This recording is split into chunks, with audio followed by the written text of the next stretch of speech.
پہلے سر بتائیے گا کہ کیا پاکستان تحریک انصاف نے یہ جی ٹی روڈ کے مختلف مقامات پہ احتجاج کا اعلان کیا ہے آج؟ بالکل جی، ہم نے احتجاج کا اعلان کیا ہے پنجاب کے مختلف ڈویژنز میں، جس میں 11 کو ہم ملتان اور ساہیوال اور 12 کو گجرانوالہ اور سرگودا، 13 کو ڈیرہ غازی خان ڈویژن اور 14 جو ہے اس کو ہم جا رہے ہیں لاہور اور فیصل آباد. اور اس کے بعد ایک کال جو ہے جس کا پولیٹیکل کمیٹی ابھی فیصلہ کرے گی آنے والے دنوں میں، وہ اسلام آباد کی کال ہوگی اور وہ گرینڈ کال ہوگی جس میں پورا پاکستان جو ہے وہ شامل ہوگا. اور پنجاب کی کال کے بعد اسلام آباد کی کال کے آس پاس کراچی جو ہے ادھر بھی کال کا پروگرام ہے. اور بالکل یہ ایک دوسرا راؤنڈ ہے جو عدلیہ بچاؤ تحریک، آئین کا تحفظ، اس حوالے سے جو ہے وہ دوسرا راؤنڈ جو ہے اپنے پورے چوبن پہ ہوگا انشاءاللہ. جب آپ کہہ رہے ہیں کہ اسلام آباد کی ایک کال ہوگی تو اس سے مراد یہ کہ اسلام آباد میں بھی ایک احتجاجی مظاہرہ ہوگا جیسے کہ ساہیوال، ملتان وغیرہ میں، یا اسلام آباد میں ایک ایسا مظاہرہ ہوگا جس میں پورے پاکستان سے لوگوں کو کہا جائے گا کہ آئیں اسلام آباد مارچ کریں؟ پورے پاکستان سے لوگ جو ہیں وہ ایک پرامن احتجاج کے لیے اسلام آباد آئیں گے جی.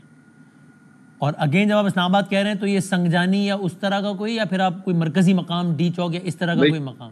ہم تو یہ توقع کرتے ہیں کہ جب ہم اسلام آباد آتے ہیں جو کہ ہمارا آئینی حق ہے، تو ہمیں تو کسی کو روکنا ہی نہیں چاہیے، کوئی شیلنگ کرنی ہی نہیں چاہیے، کوئی ربڑ بلٹس ہونی ہی نہیں چاہیے، کوئی بدتمیزی ہونی ہی نہیں چاہیے.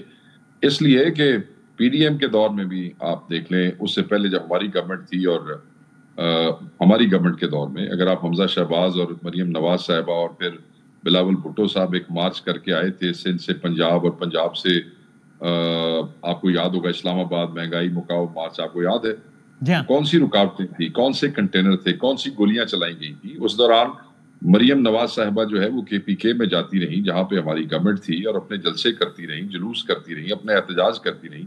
کہاں پہ ان کو کنٹینرز جو کھڑے کیے گئے، کہاں ہم نے ربر بلٹس چلائی، کہاں ہم نے ان کے بندے گرفتار کیے، کہاں ان کی لسٹیں بنائی گئی اور کہاں ڈیٹینشن آرڈرز نکالے گئے. سو ہم تو یہی توقع کرتے تھے کہ یہ ہمارا جو آئینی حق ہے احتجاج کا، یہ تو بڑے طاقتور لوگ ہیں، ان کو تو کوئی ڈر خوف نہیں ہے، کیونکہ یہ سمجھتے ہیں کہ یہ پورے مینڈیٹ کے ساتھ بیٹھے ہیں جسے ہم جعلی سمجھتے ہیں. تو صرف ہم احتجاج کی کال دیتے ہیں وسیم بھائی، اور پھر کنٹینرستان جو ہے وہ ٹرالوں والوں کی شامت آ جاتی ہے، ٹرکوں والوں کی شامت آ جاتی ہے، ان کے ٹرالے زبردستی پکڑ کے کھڑے کر لیتے ہیں، ان کے کنٹینر جو ہے اسے پورے شہر بند کر دیتے ہیں. تو مجھے نہیں سمجھ آ رہی کہ یہ بیچارے جو ہیں یہ قوم کے سامنے کیا ثابت کرنا چاہتے ہیں. یعنی آپ پھر اب اسلام آباد میں کسی مرکزی مقام پر ہی ڈی چوک یا اس طرح کے کسی مرکزی مقام اس کا فیصلہ آنے جا رہے ہیں. پولیٹیکل کمیٹی جلد اناؤنس کر دے گی. جو اناؤنس ہو چکا ہے وہ میں نے آپ کے ساتھ شیئر کر لیا ہے جی. لیکن اس کا فیصلہ وہ وینیو بتا دیں گے، لیکن اسلام آباد مارچ کی کال قریب ہے، اگلے دے دی جائے گی پی ٹی آئی کی جانب سے. بس اس کے بعد میں نے آپ کو کہا کہ اگلا سٹاپ ان 4 ڈویژنز کے بعد وہ اسلام آباد ہوگا جی. اس کا فیصلہ اور اناؤنسمنٹ جو ہے وہ باقاعدہ طور پہ پولیٹیکل کمیٹی خود کرے گی. میں ابھی اتھارٹی نہیں رکھتا کہ میں یہ بھی کہہ دوں. میں نے تو صرف آپ کو ایک ایسی سمجھے کہ خبر لیک کی ہے. صحیح ہے.